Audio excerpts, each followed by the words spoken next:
On this week's webinar, Recharge, Restore, Renew, we looked at the relaxation and restorative side of this wellness tourism trend. Here are 3 of the things we learned. Number 1, if you don't get on board, you may get left behind. Many of the food trends we talked about today, from vegan and plant-based diets through gut health promotion and of course low and no alcohol drinks, are really becoming mainstream. With nearly 30% of young people within the ages of 16 to 24 choosing not to drink alcohol at all, we really need to think about how we're catering for them within our food and drink offerings.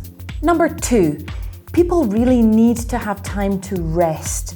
And we can use the Scottish weather as the perfect excuse for them to properly do nothing.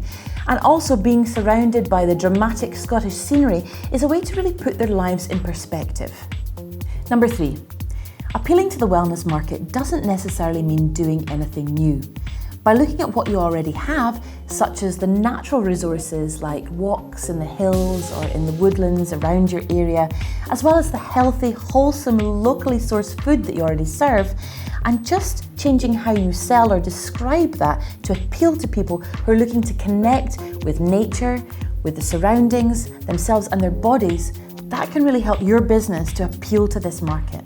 If you've missed any of the webinars, you can go to our YouTube channel, which is youtube.com/HIE Communications, and look for the Tune Into Tourism 2019 playlist. The full webinars will be up on there, as well as highlights.